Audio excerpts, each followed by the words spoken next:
Hey lovelies, welcome to another video. I haven't filmed in what feels like forever, and I thought I really need to update you guys. I've been getting a whole bunch of messages from you, and I thank you all so much for asking how I'm going and how things are going and just generally worrying about me. Thank you so much. So let's get into updates I got for you guys. First things first, I'm going in tomorrow. Well, technically you're seeing this video on Wednesday, which is the day I'm going in for my scan. I mean, it's Tuesday right now. So I'm gonna go in for my second scan. I haven't gone in yet.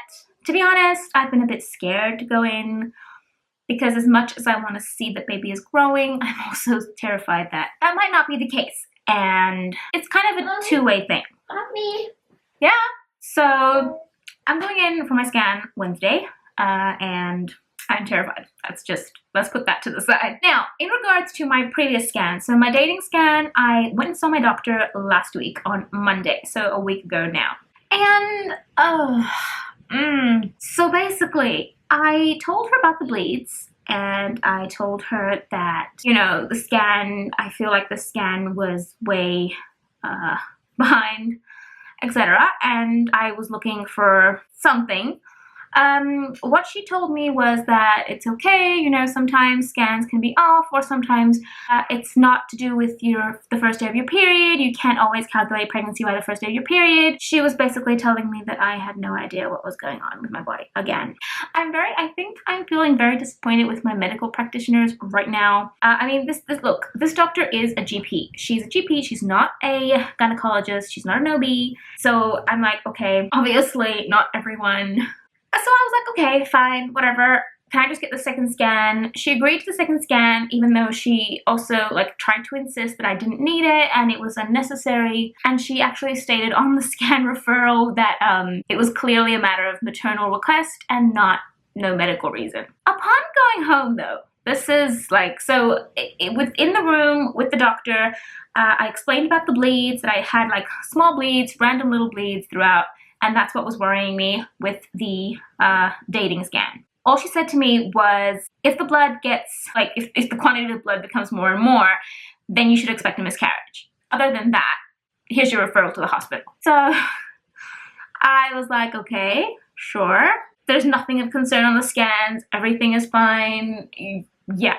So I leave and I look at my scan, the report that I got so that I could actually fax it to the hospital. And on it said at the bottom of after explaining all the, you know, baby, one baby, whatever, that there was a small subchorionic collection, and this was I believe 20 millimeters at its largest side. And I was kind of like, that's a bleed, basically. A subchorionic collection or hemorrhage or bleed, or call it what you will, is a collection of blood between the membranes of your womb. So basically between where the baby is in the uterus and the placenta and the different membranes in between the layers. So there was a blood collection. And I had seen this in the scans. I just, not being a doctor, not being able to read scans, I wasn't aware of what this was. Having read that, I now am able to look at the scan and see that indeed there's that mass where they were measuring it.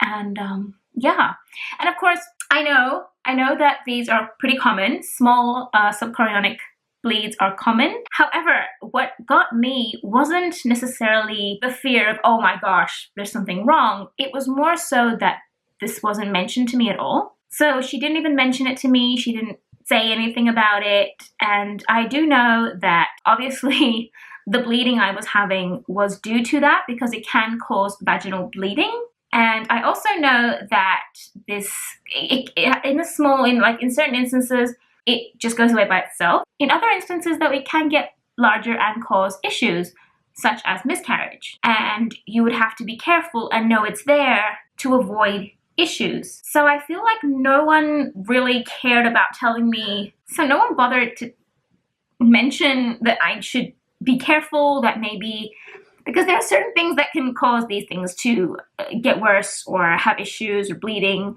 such as sexual intercourse, such as strenuous activities. So in larger subchorionic collections, hemorrhages, you literally have to go in bed rest. So as much as I know that this is common, I just feel like I was ignored. I feel like I'm generally feeling like the first trimester, as far as I'm concerned with the medical practitioners around me, everyone is kind of just wiping their hands clean of it and telling me that, oh, if you see blood, it's probably a miscarriage, can't do anything, sorry.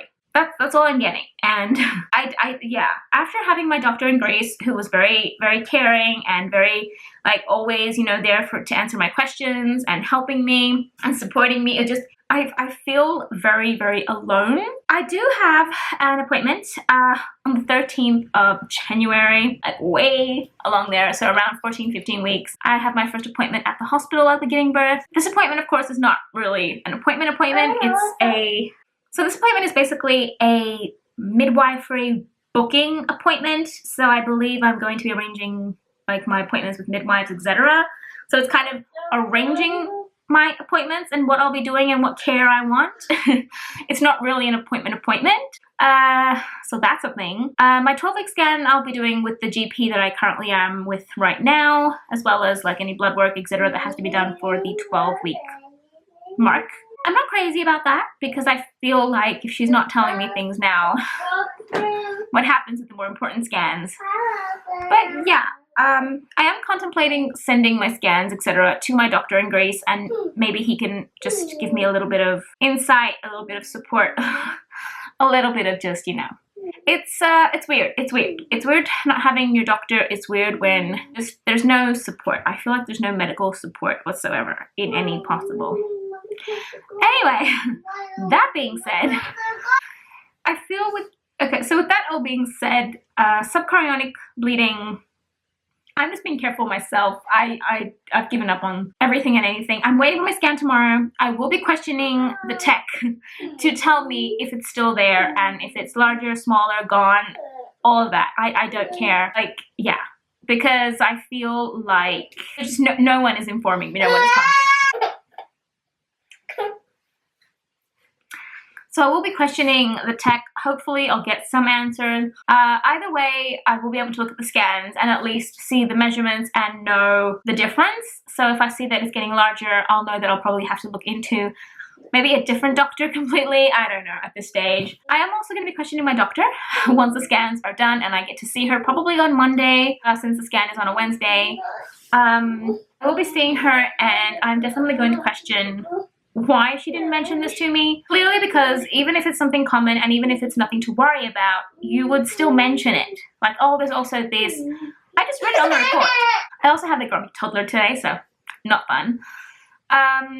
Yeah, I just feel like the fact that she didn't tell me just really concerns me. Symptom-wise and how I've been going this past week. Not good.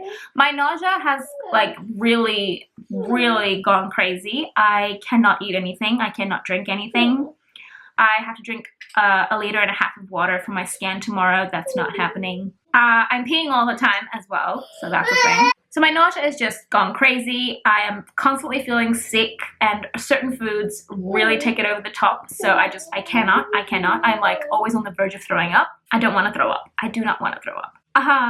So I'm feeling just terrible and tired, and I'm also like running around all the time. It's just not good. Not good. Of course, symptoms are always something that you want and make you kind of feel better, but yeah, I'm just hoping, honestly, I'm hoping that all my symptoms are an indication that everything is going well, and the fact that they amped up so suddenly and so strongly that maybe, you know, progress has speeded up a bit. But yeah. All that being said, I am waiting for tomorrow's scan, so hopefully all will be well at the scan and all of this worry will be for nothing.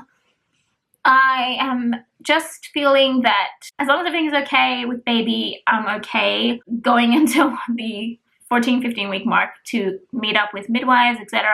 Hopefully the midwives will be way better than what I've been dealing with up to now. Because it's not a positive feeling and I don't like it. I feel so alone.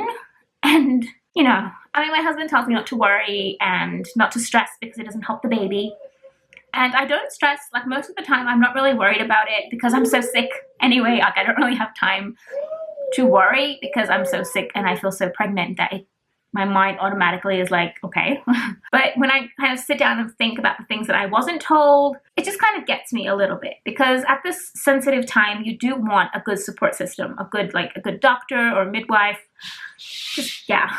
So, anyway, guys, I will see you guys on Friday with an update on how the scan went.